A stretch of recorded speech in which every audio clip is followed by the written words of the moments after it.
I want to bring in Steve Gonzalez. He is the father of Kaylee Goncalves. His attorney is Shannon Gray, who has stood by him steadfast from the beginning.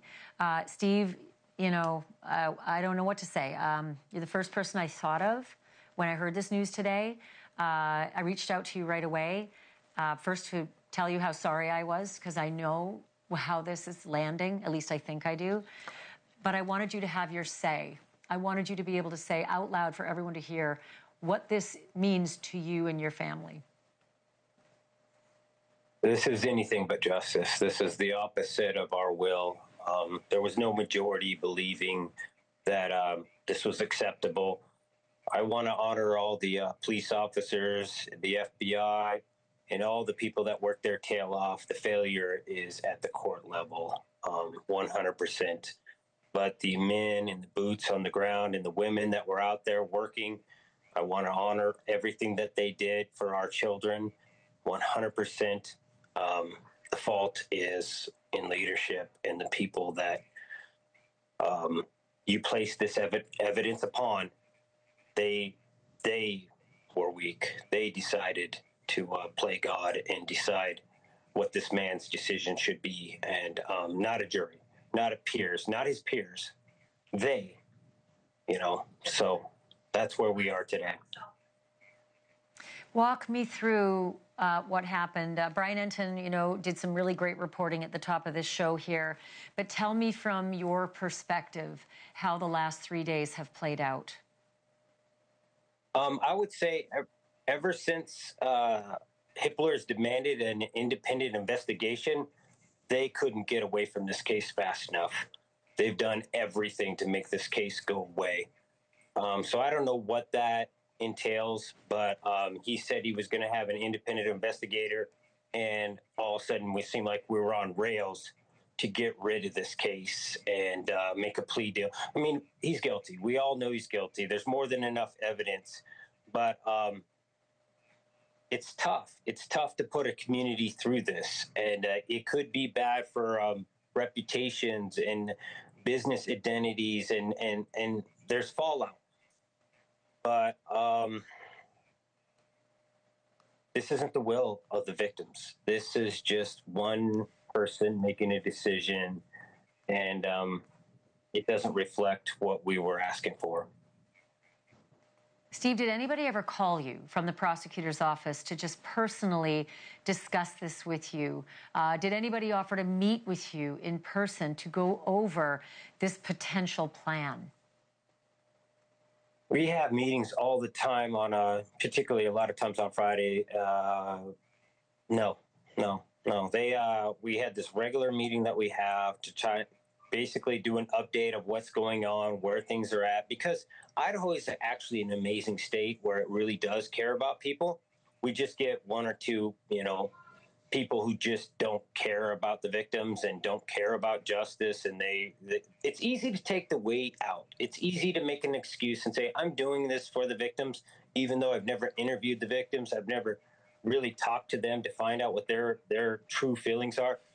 So here we are. We're stuck, and we can't get out of it. I ask your audience if anybody knows Judge Hippler, reach out to him and ask him to put his foot down and not accept this offer. It doesn't reflect anything in Idaho. This is not justice. We had an outsider come to our community, kill our kids in their sleep while they're getting a college education, doing everything that they should do, and we don't have the courage to hold him accountable. No plea deal. Let's go for this guy. 100%. Let's do it. And that's how this family stands.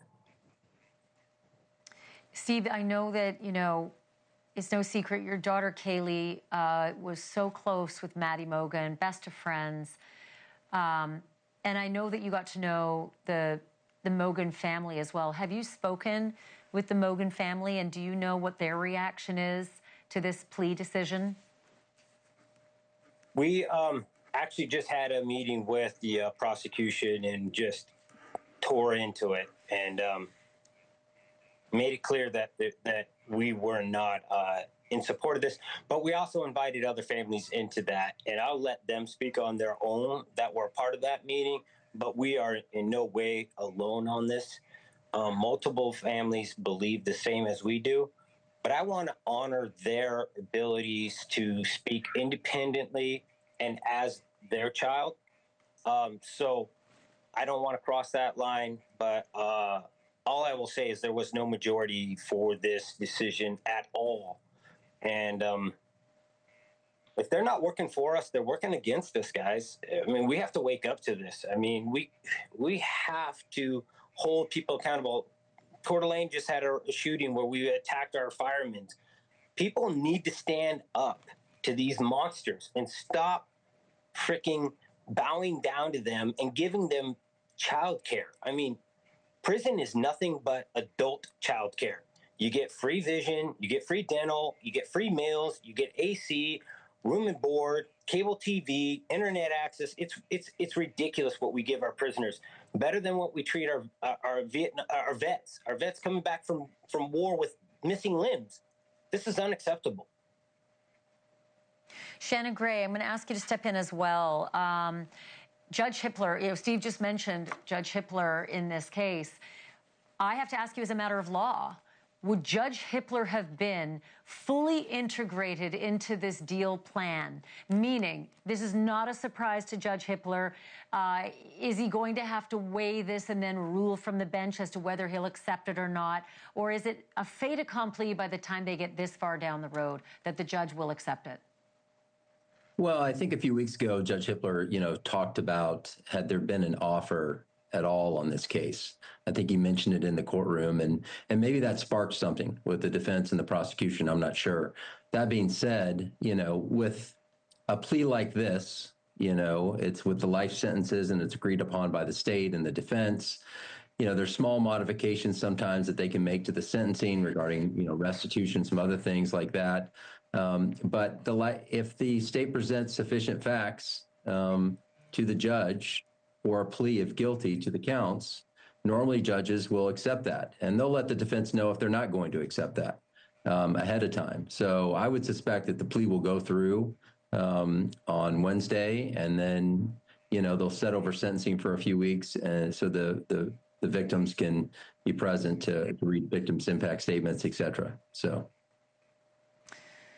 So, Steve, I covered a case where the defendant was so overwhelmingly guilty according to the evidence, and it was a death penalty case in Arizona.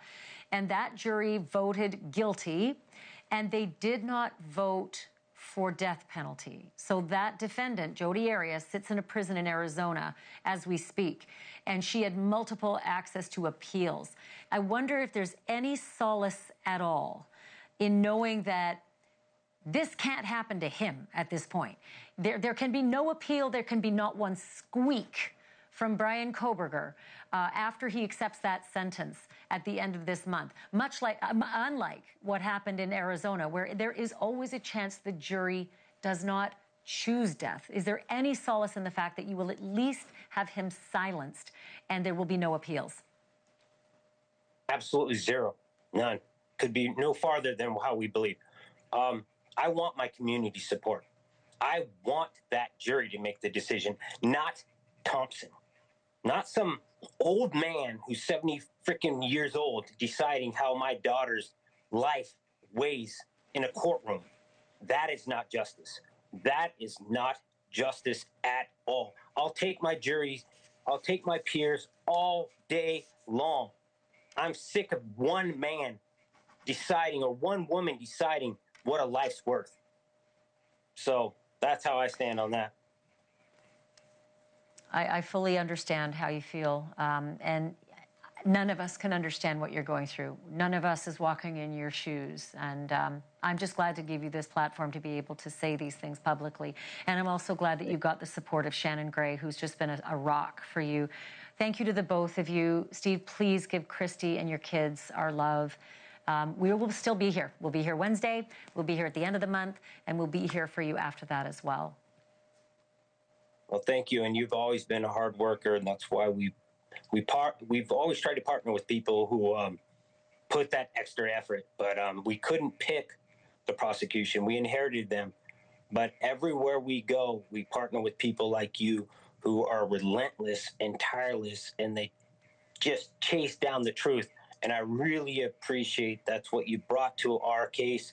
And when people reach out to me, I'll tell them that this is a network that you can partner with, and understand that they'll be there to the very end. God bless you, Steve. I think we just lost Shannon, but I'm sending you my my deepest love and wishes for some peace in all of this, and we'll talk soon. Thank you. Steve Gonzalez joining us, as well as Shannon Gray, who, like I said, we just lost his connection at the very end there, but we certainly got the comments that that we needed from Steve's attorney.